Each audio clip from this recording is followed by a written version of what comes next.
Like کریں video کو اور سبسکرائب کریں میرے چینل حافظ محمد شعیب کو۔ الحمدللہ وکفا وسلام علی عبادہ الذین اصطفیٰ، اما بعد۔ قرآن مجید اللہ رب العزت کی وہ آخری کتاب ہے جس میں سابقہ تمام آسمانی کتابوں اور صحیفوں کے معتدل اور آسان تعلیمات درج ہیں۔ اللہ رب العزت نے قرآن مجید کو اعلیٰ و عرفہ مرتبہ قرار دیا۔ فرمایا ذالک الکتاب لا ریب فیہ، یہی وہ کتاب ہے جس میں شک و شبے کی کوئی گنجائش نہیں۔ عزیز دوستو، اللہ رب العزت نے قرآن مجید کو نازل ہی انسانیت کی ہدایت کے لیے کیا۔ فرمایا کتاب انزلناہ الیک، یہی وہ کتاب ہے جسے ہم نے آپ کی طرف نازل فرمایا۔ کیوں نازل فرمایا؟ لتخرج الناس من الظلمات الی النور، تاکہ آپ لوگوں کو اندھیروں سے نکال کر روشنی کی طرف لے کر آئیں۔ قرآن مجید انسانوں کو اندھیروں سے نکال کر روشنی کی طرف لے کے آنے والی کتاب ہے۔ قرآن مجید بھٹکے ہوئوں کو راہ راست پر لانے والی کتاب ہے۔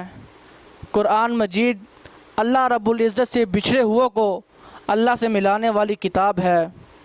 قرآن مجید انسانیت کے لیے دستور حیات ہے۔ قرآن مجید انسانیت کے لیے منشور حیات ہے، بلکہ یہ پوری انسانیت کے لیے آب حیات ہے۔ یہ اللہ رب العزت کا کلام ہے۔ تبارک بالقرآن فإنہ کلام اللہ وخرج منہ، قرآن سے برکت حاصل کرو کہ یہ اللہ کا کلام ہے اور اس سے صادر ہوا ہے۔ عزیز دوستو، قرآن مجید کا چھونا بھی عبادت ہے، دیکھنا بھی عبادت ہے۔ قرآن مجید کا پڑھنا پڑھانا بھی عبادت ہے، سننا سنانا بھی عبادت ہے، اور اس پر عمل کرنا بھی عبادت ہے، اور اس کا حفظ کرنا سب سے بڑی عبادت ہے۔ آپ نے دنیا میں مقناطیس دیکھے ہوں گے جو لوہے کو اپنی طرف کھینچ لیتے ہیں، تو یوں معلوم ہوتا ہے کہ قرآن مجید بھی اللہ رب العزت کے رحمتوں کو کھینچنے والا ایک مقناطیس ہے۔ وَإِذَا قُرِئَ الْقُرْآنُ، اور جب قرآن پڑھا جائے فَاسْتَمِعُوا لَهُ وَأَنصِتُوا، تو اس کو توجہ کے ساتھ سنو اور خاموش رہو، لَعَلَّكُمْ تُرْحَمُونَ، تاکہ تم پر رحمتیں نازل کی جائیں۔ گویا جس محفل میں اللہ رب العزت کی قرآن کی تلاوت کی جائے، جس میں قرآن کو پڑھا جائے، سنایا جائے، اس محفل پر اللہ رب العزت رحمتوں کا نزول کرتے ہیں۔ کہ کوئی کتاب ایسی نہیں جس کے حافظ دنیا میں موجود ہو، یہ فقط قرآن مجید کا ہی مقام ہے کہ اللہ رب العزت نے اس کا یاد کرنا اپنے بندوں کے لیے آسان فرما دیا، اور اس کو پڑھنے کی بھی عجیب سی لذت ہے کہ دنیا کی کوئی دوسری کتاب ایسی نہیں جس کو پڑھنے والے ایسے مختلف انداز میں پڑھتے ہوں کہ جس طرح یہ کتاب پڑھی جاتی ہے۔ یہ اس کتاب کا کمال ہے۔ آپ مدارس میں جائیں، چھوٹے چھوٹے بچوں کو دیکھیں گے، چھوٹے چھوٹے بچوں کو پائیں گے، کوئی کس انداز میں تلاوت کر رہا ہے، کوئی کس انداز میں پڑھ رہا ہے۔ یہ پڑھنے والوں کا کمال نہیں ہے، یہ اس کتاب کا کمال ہے۔ اگر ان بچوں کا کمال ہوتا، اگر یہ قرآن کے قاری کو کمال ہوتا، تو یہ دنیا کی جو مختلف کتابیں ہیں، دنیا کی جو دوسری کتابیں ہیں، ان کو بھی مختلف انداز میں، مختلف روایتوں میں پڑھ کے دکھاتے۔ یہ اس کمال والے کا کمال ہے جس نے اس کتاب کا یاد کرنا اپنے بندوں کے لیے آسان فرما دیا۔ ایک وہ وقت بھی تھا جب تہجد میں قرآن مجید کو پڑھا جاتا تھا۔ تہجد کے وقت قرآن مجید کی تلاوت فرمائی جاتی تھی۔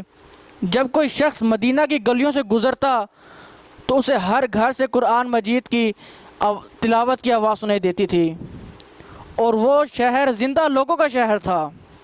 ایک صحابی رسول صلی اللہ علیہ وسلم کا واقعہ ہے کہ ایک صحابی رسول تہجد کے وقت قرآن مجید کی تلاوت فرما رہے تھے، اور دل ایسا مچل رہا تھا کہ دل چاہ رہا تھا کہ اونچی آواز سے تلاوت فرمائیں، لیکن ساتھ ہی گھوڑا بندھا ہوا تھا اور آپ کا بچہ چارپائی پہ سو رہا تھا۔ تو جیسے ہی آپ اونچی آواز سے تلاوت فرماتے تو گھوڑا بدکتا، اور آپ کو ڈر لگتا کہ شاید بچے کو نقصان نہ پہنچا دے، اور ساری رات اسی کشمکش میں لگے رہے۔ کبھی اونچا پڑھتے، جب اونچا پڑھتے تو آپ کو ڈر لگتا، خوف پیدا ہوتا کہ شاید بچے کو گھوڑا نقصان نہ پہنچا دے۔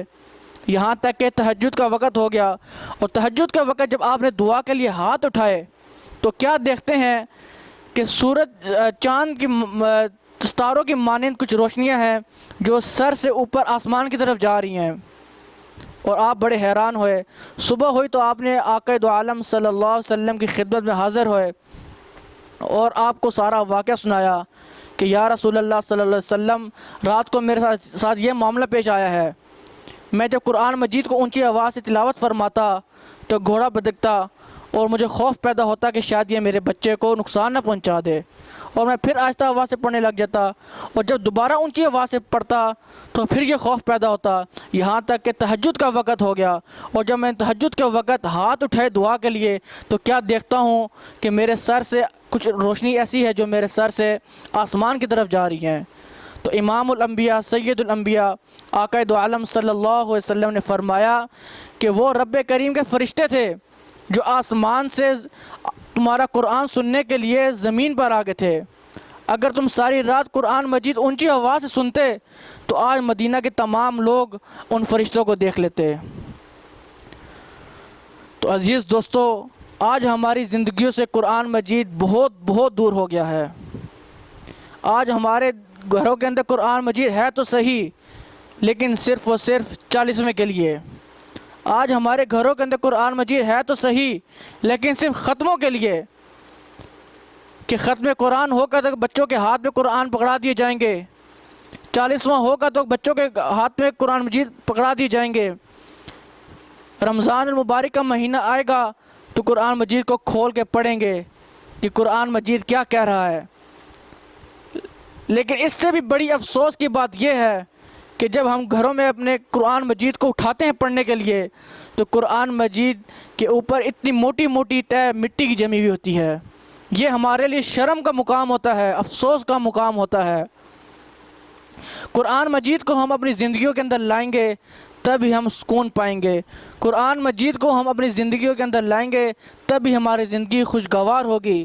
قرآن مجید کو ہم اپنی زندگیوں کے اندر لائیں گے تب ہی ہماری زندگیوں کے اندر برکتیں ہوں گی، ہمارے مال کے اندر برکتیں ہوں گی، ہماری اولادوں کے اندر برکتیں ہوں گی۔